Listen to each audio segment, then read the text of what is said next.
It's the early morning of the year 225 BC, across the rugged landscape of ancient northern Italy.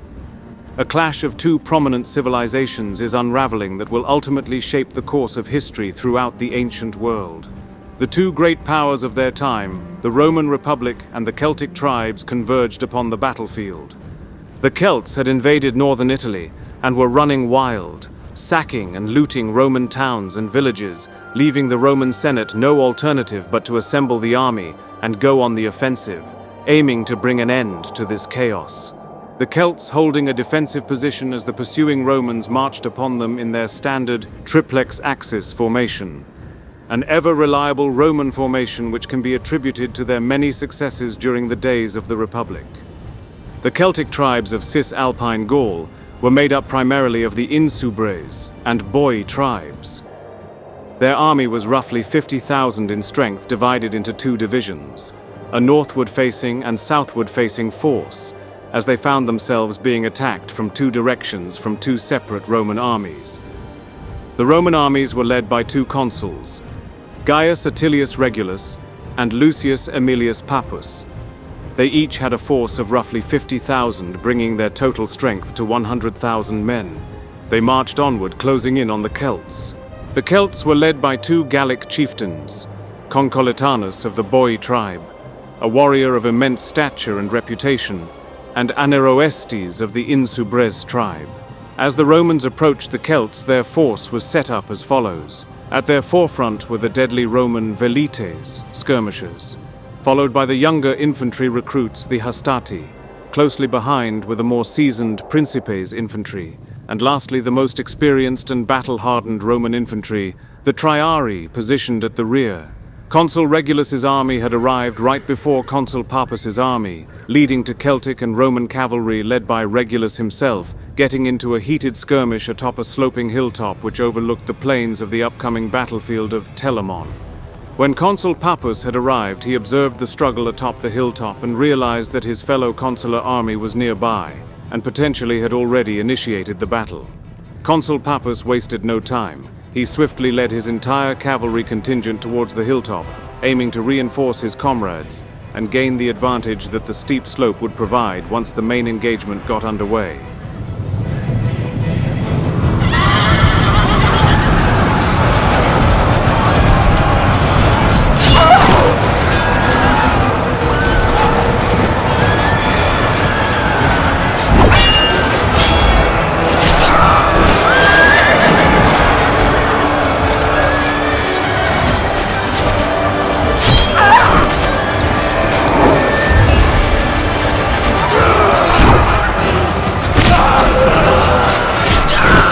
The Romans successfully defeated the Celtic cavalry and claimed the hilltop, though unfortunately Consul Papus had arrived too late as his fellow Consul Regulus, and most of his cavalry contingent were killed in the initial skirmish for the hilltop, and upon killing the consul, the savage Celts had cut off his head and taken it to their two kings.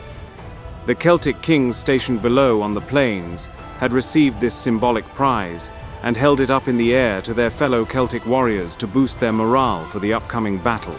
Consul Papus and his cavalry contingents held the hilltop and awaited patiently as the Roman centurions advanced their legions forward and proceeded to give battle. The velites rushed forward and began loosing their pylons into the Celtic lines, causing significant damage.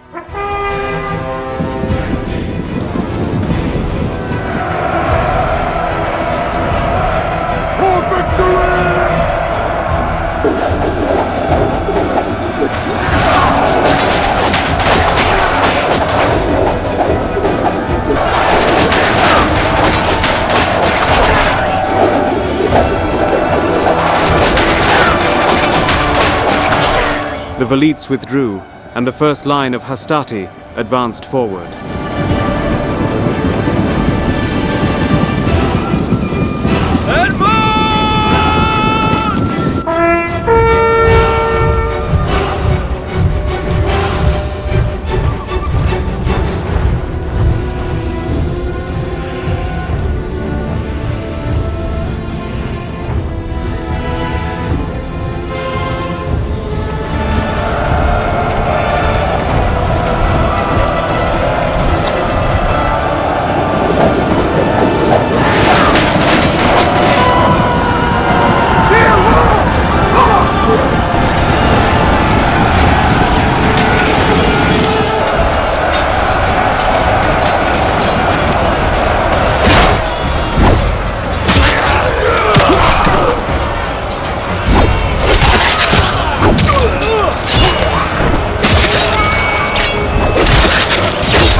The battle raged on with savage intensity, the clash of steel and the cries of the wounded filling the air.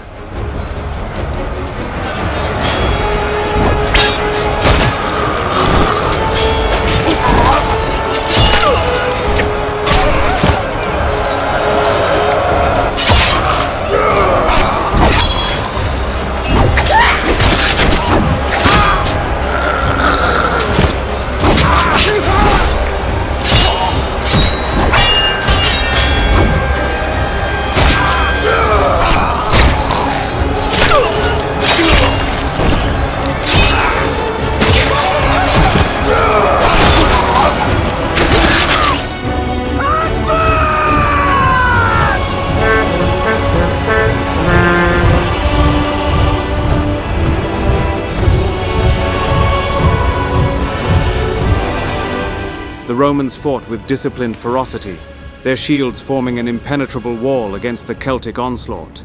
But the Celts, fueled by their very survival, fought like deranged beasts, slicing and clawing for their lives. The Hastati were ordered to pull back and the Principes advanced forward.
Watching from the hilltop, Roman Consul Papus knew now was the time to strike.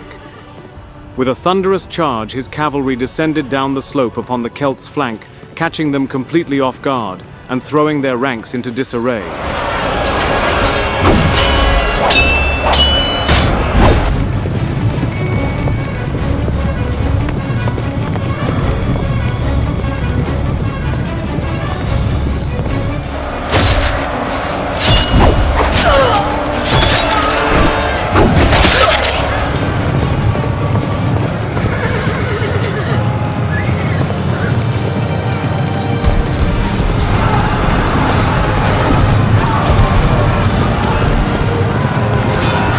Caught between the hammer of the legions and the anvil of the cavalry, the Celts fought bravely, but their struggle was futile against the combined might of the Roman legions and cavalry.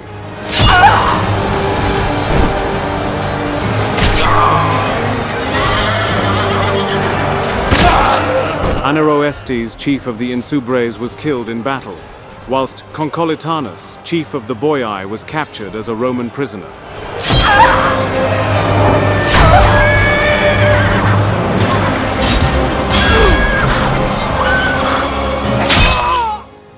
As the sunset approached, the fields of Telamon was soaked with death.